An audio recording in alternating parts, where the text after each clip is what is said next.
मेरे शहर में चांद लेकर आता है तुम्हारी याद। तुम्हारे शहर में क्या रात नहीं होती?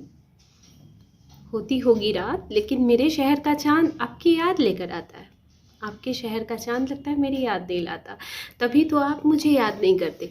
बस कुछ ही लोग हैं जो मुझे याद करते हैं, जो मुझे मेल पे कहानियाँ भेजते हैं कि इस बार आप जाओ तो पढ़ना मेरी कहानियाँ। कोई बात नहीं है, मैं फिर भी आ गई, क्योंकि मुझे आपकी याद आई तो मैं आ गई। और मैं अपने हिस्से का काम करना पसंद करती हूँ ज़्यादा अच्छे से। ये है साहित्य प्रवासी संदेश का यूट्यूब चैनल, और मैं हूँ आपकी मौसमी चंद्रा। मैं फिर लेकर आ गई हूँ, हाजिर हूँ कुछ कविताओं के साथ, कुछ कहानियों के साथ, कुछ बातों के साथ। इस बार मैं लेकर आई हूँ कविताओं की तरफ अगर चले तो इस बार मैं लेकर आई हूँ ममता सिंह देवादी की किताब गढ़ते शब्द। और इससे मैं, ये सेरामिक आर्टिस्ट हैं और बहुत अच्छे पॉट्स बनाती हैं, सेरामिक पॉट्स बनाती हैं, और साथ में ये बहुत अच्छी कविताएं लिखती है। तो इनकी कविताओं की ये किताब है गढ़ते शब्द। उससे मैं एक कविता आपको सुना रही हूँ। इस कविता का शीर्षक है कल्पनाओं का रूप। मैं जब अपनी इच्छाओं कल्पनाओं को साकार करती हूँ, तब उन्हें मिट्टी में सान कर चक्के पर डालकर अलग अलग रूपों में आकार देती हूँ। मेरा हर पात्र भिन्न होता है, मेरी कल्पनाओं सा रंगीन होता है। इनको देखकर सहलाकर ये महसूस होता है, क्या मेरी कल्पनाओं का इतना सुंदर रूप होता है? वाह! हम खुद नहीं, हमें पता होता है कि हमारे अंदर क्या टैलेंट है, हमारे अंदर क्या खूबी है। हम लोग खुद अपने आप को अंडर एस्टिमेट करते हैं और अपने गुणों को दबा कर रखते हैं। अपने गुणों को पहचानिए और बाहर लाइए। और अगली कहानी की तरफ अगर चलते हैं तो पहली कहानी, इसका शीर्षक है इंसान, और ये मेरी ही लघु कथा है। और ये गुंजित मौन सुबदा पब्लिकेशन से आई थी ये किताब, और ये साझा संकलन है। इसमें मैंने सोचा कि इस बार मैं अपनी एक छोटी सी कहानी लेकर आती हूँ, क्योंकि मैं आपके लिए एक और कहानी लेकर आई हूँ दूसरे राइटर्स की। ये है इंसान है जो गंदी बस्ती जिन्हें हम कहते हैं, तो बदनाम गली, उस पर ये कहानी लिखी हुई है। तो क्या वे इंसान होते हैं या नहीं, हम लोग उनको इंसान की कैटेगरी में रखते हैं या नहीं, इस पर ये कहानी है। और क्या भगवान भी भेदभाव करते हैं ऐसे लोगों में? तो बहुत अच्छी कहानी है, आप पढ़िए और आप सुनिए और आपको ज़रूर पसंद आएगी।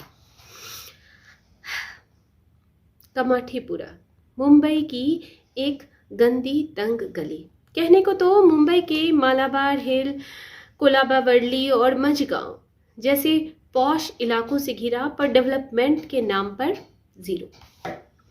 बोले तो बदनाम गली, जहां शरीफ लोग थूकने भी नहीं जाते। चंद महीनों तक ये गली गुलजार थी, सांस लो तो इत्र फुलेल की खुशबू ही खुशबू। पर अब तो भूखों मरने की नौबत आ गई थी। देह का व्यापार बंद तो पेट की आग बुझाना भी मुश्किल।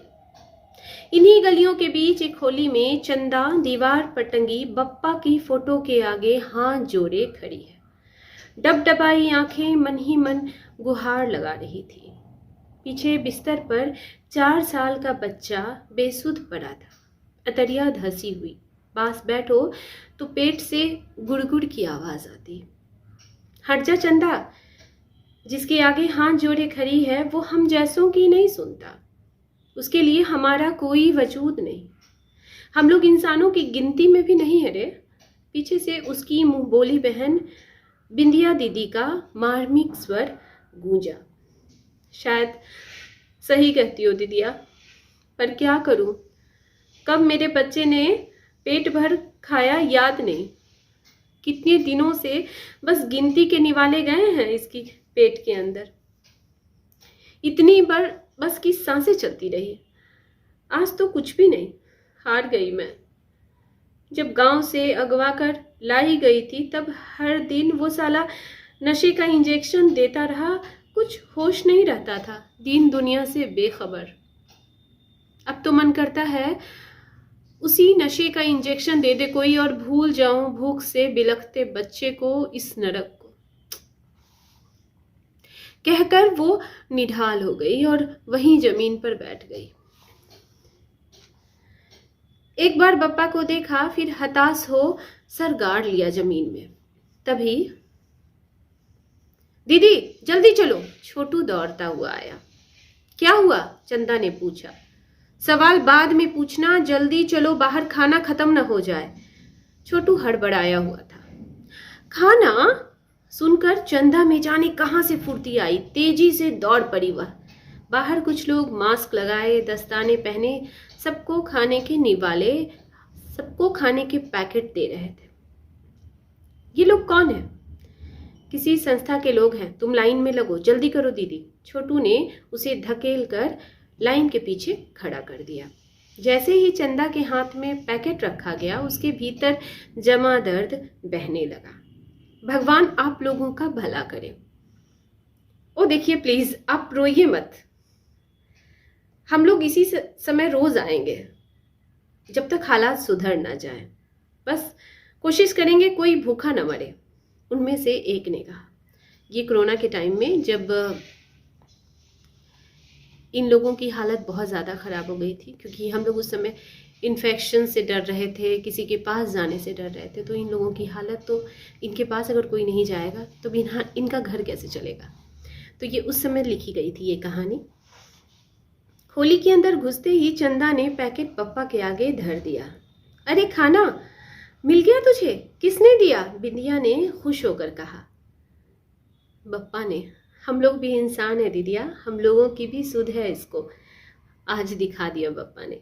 दोनों के हाथ श्रद्धा से झुक गए। तो सही है, भगवान की नज़र में कोई पराया नहीं, वो सबको वैसे ही इज्जत देते हैं, उतना ही प्यार देते हैं जैसे उनके लिए सब बराबर है। तो ये तो थी मेरी कहानी। अभी मैं आपको सुनाने जा रही हूँ दूसरी किताब से एक छोटी सी, मैं लघु कथा कोई ढूंढ रही हूँ। हाँ, ये है। ये किताब है ढका हुआ सौंदर्य। ये नीरजा कृष्णा जी का है, ये पटना की है और राइटर है। इनकी पहली किताब आई है। इससे मैं एक लघु कथा आपको सुना रही हूँ जिसका शीर्षक है परहेज। आंटी, वे लड्डू खाकर बताइए कैसे बने हैं, मैंने आज पहली बार बनाए हैं।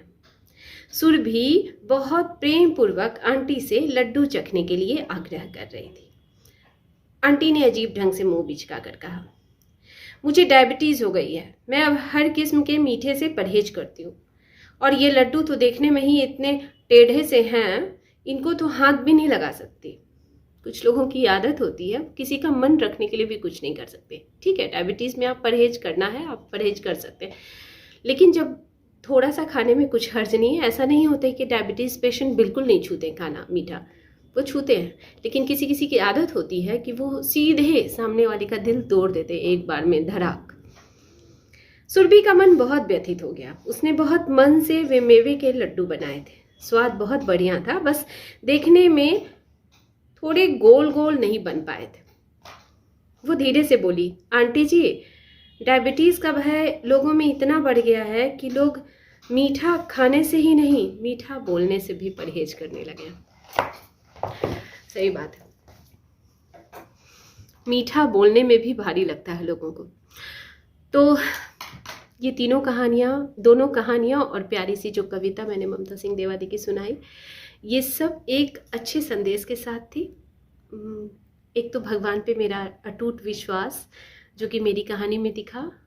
इसमें आपको ये दिखाया गया कि आप मीठा खाने से परहेज कीजिए, बट मीठा बोलने से परहेज मत कीजिए, क्योंकि ये बोली ही है जो आपको आपकी जगह बताती है इस दुनिया में। और कविता, वो तो आपके अंदर की खूबियों को बाहर लाने के लिए गाई गई। तो आज केवल इतना ही, जल्दी ही फिर मिलती हूँ। और एक कहानी बच गई है जो मुझे इस बार मेल पे मिली है हरीश श्रीवास्तव भैया की, जो नेक्स्ट टाइम मैं आपको जल्दी ही सुनाऊंगी।